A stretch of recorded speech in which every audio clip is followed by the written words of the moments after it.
Hi అండి, అందరికీ నమస్తే. నేను నా రాక్షసుడు పార్ట్ 14.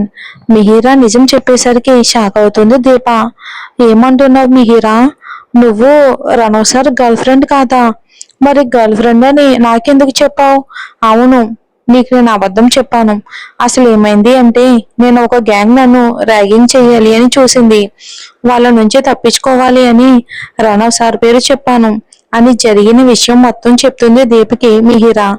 నువ్వు అడిగినప్పుడు నిజం చెప్దామని అనుకున్నాను, కానీ నీ వెనక ఆ గ్యాంగ్ లో ఒకడు దాక్కుని ఉండడం చూసి నీకు కూడా ఆ అబద్ధం చెప్పాల్సి వచ్చింది.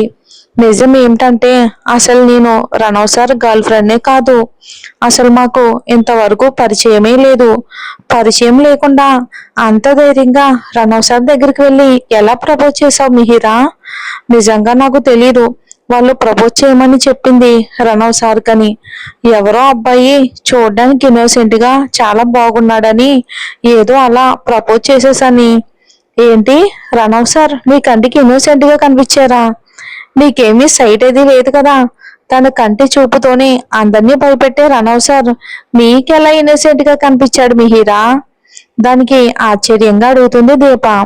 ఏమోనే, మీ కంటికి తను ఎలా కనిపించాడో ఏమో నాకైతే తెలియదు కానీ నాకు నిన్న రణవ్ మాత్రం నా కంటికి చాలా ఇన్నోసెంట్ గా అందంగా కనిపించాడు. అందుకే ఏమీ ఆలోచించకుండా వాళ్ళు చెప్పగానే వెళ్ళి ధైర్యంగా ప్రపోజ్ చేసేసాను. ఇప్పుడు తెలిసింది నాకు, నేను ఎవరి పేరైతే పెట్టుకున్నానో అతనికే నేను ప్రపోజ్ చేసింది అని ఒక్కసారిగా డల్ అయిపోతుంది మిహిరా. ఏమైంది మిహిరా? ఎందుకు సడన్ గా అలా డల్ అయిపోయావు? ఏమీ లేదే. ఇంతకీ రణవ్ సార్ నీతో ఏం మాట్లాడారు? ఏం మాట్లాడతాడు? ఎందుకు అందరికి మనం లవర్స్ అని చెప్పావు అని అడిగాడు. నేను ఎవరికి చెప్పలేదే అని చెప్పాను. నువ్వు చెప్పింది మరి సార్ నమ్మారా అని అడుగుతుంది దీపా మిహిని.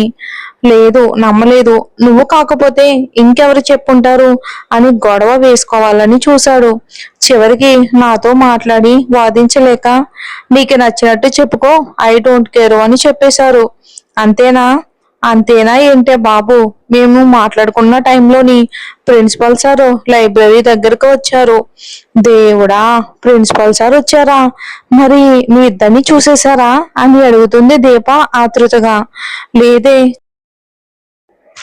లేదు, చూడలేదే. చూడకుండా లైబ్రరీ లాస్ట్ లో ఉన్న ర్యాక్ దగ్గరికి తీసుకుని వెళ్ళి ప్రిన్సిపల్ మమ్మల్ని చూడకుండా సేవ్ చేశాడు రణవ్.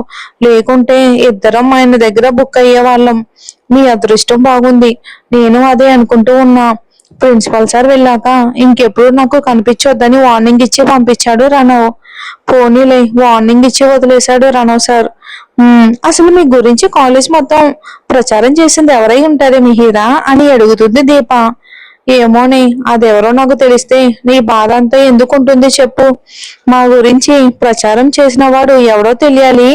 కాలేజ్ మొత్తం 100 రౌండ్లు ఆగకుండా పరిగెత్తిస్తాను. ఒకవేళ నిన్ను ర్యాగింగ్ చెయ్యాలి అని చూసిన వాళ్ళు చెప్పుంటారంటావా అని అడుగుతుంది దీప. నాకు అదే డౌట్. కానీ డౌట్ పెట్టుకొని రణవ్ సార్కి నేను చెప్పలేను కదే. ఏదైతేనే ఇక నుంచి రణవ్ సార్ కంట పడకుండా నువ్వు జాగ్రత్తగా ఉండు మిహిరా అని అంటుంది. అక్కడితో దీప మిహిరా మాటలకి ఇక బ్రేక్ పడుతుంది. తర్వాత క్లాసెస్ కూడా స్టార్ట్ అవడంతో ఇద్దరు కూడా బిజీ అయిపోతారు. సాయంత్రానికంతా రణవ్ మిహిరా మీద వచ్చిన రూమర్స్ లేకుండా చేస్తారు రణవ్ ఫ్రెండ్స్ అందరూ. రణవ్ అంటే ఉన్న భయంతో ఎవరూ కూడా ఆ విషయం గురించి మాట్లాడుకోవటం కానీ ఆలోచించడం కానీ అసలు ఏమీ చేయలేదు. అసలు అలాంటి రూమరే రాలేదు అన్నట్లు ఎవరి పనుల్లో వాళ్ళైతే బిజీ అయిపోయారు కాలేజ్ అంతా. ఈవినింగ్ కాలేజ్ అవటం మిహిరా దీప కలిసి వస్తూ ఉంటారు. రణవ్ తమకి దూరంగా ఎదురుగా రావటం చూసి దీప వెంటనే మిహిరా చేపట్టుకుని పక్కకి లాక్కుని వెళ్తుంది. దీప, ఏమైంది, నన్ను ఇలా లాక్కుని వచ్చావు అని అడుగుతుంది మిహి. అటు చూడు, రణవ్ సార్ వెళ్తున్నాడు. అప్పుడే మర్చిపోయావరా? రణవ్ సార్ నీకే వార్నింగ్ ఇచ్చారో? ఇప్పుడు రణవ్ సార్ కంట నువ్వు పడితే నీ పరిస్థితి ఏం కాను? రణవ్ వార్నింగ్ ఇస్తే భయపడాలా నేను? తను చెప్పినంత మాత్రాన తనకి కనబడకుండా దాక్కోవాలా? అసలు నేను ఎవరనుకుంటూ ఉన్నావే? మిహిరా వాసుదేవ్. ఒక్కసారి రణవసర కంట్లో పడితే అప్పుడు తెలుస్తుంది నీకు. అప్పుడు చెప్పు ఇలాగే మిహిరా వాసుదేవని అని అంటుంది దీప. నేను ఎవరి ముందైనా ఇలాగే చెప్తాను అని వీళ్ళు మాట్లాడుకుంటూ ఉండగానే వాళ్ళకి ఎదురవుతాడు వినయ్. హాయ్ మిహిరా అని పళ్ళన్నీ బయటికి కనిపించేలా నవ్వుతాడు. మిహిరా ఎవరు అని మిహిరాకి మాత్రమే వినిపించేలా అడుగుతుంది దీప వినయ్ని చూసి. నీకు చెప్పాను కదే నన్ను ర్యాగింగ్ చెయ్యాలి అని చూశారు అని ఇతనే అని దీపకి మాత్రమే మెల్లగా వినిపించేలా చెప్తుంది. హాయ్ అని చెప్పి వినయ్ని దాటుకుని దీపతో ముందుకు వెళ్తుంది మిహిరా. హే మిహిరా వెళ్ళిపోతూ ఉన్నావేంటి, ఆగు అని వినయ్ మిహిరా వెనకాలే పడతాడు. ఏంటి నీ ప్రాబ్లం? ప్రాబ్లమా? ఆ మరి ఎందుకు నా వెంట వస్తూ ఉన్నారు, ఏం కావాలి మీకు అని అడుగుతుంది మిహిరా కోపంగా. హలో నాకేమీ వద్దు, కనిపించావు కదా అని హాయ్ చెప్పాను, అందుకు బదులుగా నేను కూడా నీకు హాయ్ చెప్పాను కదా, మరి అక్కడితో వదిలేయకుండా నా వెంట ఎందుకని ఇలా వస్తున్నారు? ఇలా వస్తే ఏమనుకోవాలి నేను? ఏమనుకోవాలి అంటే నేను నీతో మాట్లాడాలి అని వెంట పడుతున్నాను అనుకోవచ్చు కదా. ఓ రియల్లీ ఏం మాట్లాడాలి చెప్పండి నాతో అని ఆగి వినయ్ వైపుకు చూస్తుంది కోపంగా. ఓయ్ నువ్వు సడన్ గా నన్ను ఇలా అడిగేసరికి నేను ఏం చెప్పాలి? ఏదో చెప్పాలి అనుకున్నారు కదా అదే అడుగుతున్నా. అదే ఏం చెప్పాలి అనుకున్నా అని ఏం అడగాలో అర్థం కాక వినయ్ దిక్కులు చూస్తూ ఉంటాడు. ఓ మీరు ఏం చెప్పాలని వచ్చారో మర్చిపోయారా? అయితే పర్వాలేదు, గుర్తొచ్చినప్పుడు అడగండి, కానీ దయచేసి నాకు ఇప్పుడు మాత్రం దారి వదలండి, వెళ్ళాలి అని చెప్పి దీప చేయి పట్టుకుని లాక్కుని వెళ్ళిపోతుంది మిహిరా. వెళ్తున్న మిహిరా వైపుకు చూస్తూ ఉన్న వినయ్ భుజం మీద చెయ్యి పడడంతో వెనక్కి తిరగ్గా తన ఫ్రెండ్ ఉంటాడు అక్కడ. ఏం చేస్తున్నావు ఇక్కడ? ఆ అమ్మాయితో ఏదో మాట్లాడుతూ ఉన్నావు, ఏం మాట్లాడ్డావు అని అడుగుతాడు వినయ్ ఫ్రెండ్ వినయ్ని. ఏం మాట్లాడలేదురా, ఏదో చెప్పాలని అయితే వచ్చాను కానీ ఏమీ చెప్పలేదు. రే ఎందుకురా నీకు ఆ రణో గర్ల్ ఫ్రెండ్ తో నీకేంట్రా మాటలు? రే మరోసారి నువ్వు ఆ అమ్మాయిని రణో గర్ల్ ఫ్రెండ్ అని అనకండి, అసలు బాగోదు చెప్తున్నా. అసలు ఆ అమ్మాయి రణో గర్ల్ ఫ్రెండే కాదు. నువ్వు కాదు అన్నంత మాత్రాన తను రణో గర్ల్ ఫ్రెండ్ కాకుండా పోతుందా ఏంటి? అసలు ఆ అమ్మాయి మీద నీకెందుకురా అంత స్పెషల్ ఇంట్రెస్ట్ చూపిస్తూ ఉన్నావు అని అడుగుతాడు వినయ్ని తన ఫ్రెండ్. నేను స్పెషల్ ఇంట్రెస్ట్ ఏమీ చూపించట్లేదే. నువ్వు స్పెషల్ ఇంట్రెస్ట్ చూపించట్లేదు అని చెప్పినా నీ బిహేవియర్ లో నాకు తెలుస్తూ ఉంది తేడా.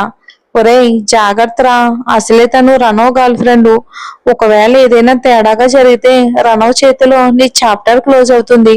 కాబట్టి దయచేసి ఆ అమ్మాయికి నువ్వు ఎంత దూరంగా ఉంటే అంత మంచిది అని చెప్తున్నారు వాళ్ళ ఫ్రెండ్స్ అంతా.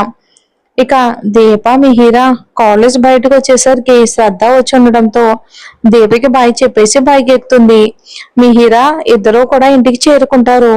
శ్రద్ధ కర్రీ చేస్తూ ఉంటే మిహిరా పుల్కాలు చేస్తూ ఉంటుంది. మిహి ఏమేంట్రా ఈ రోజు డల్ గా ఉన్నావు అని అడుగుతుంది శ్రద్ధ.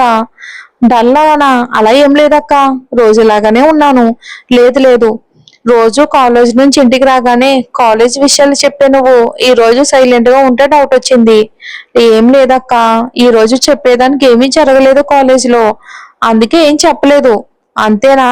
అంతే అక్క, నువ్వేమీ నా గురించి ఎక్కువ ఆలోచించొద్దు అని చెప్తుంది మిహిరా శ్రద్ధతో.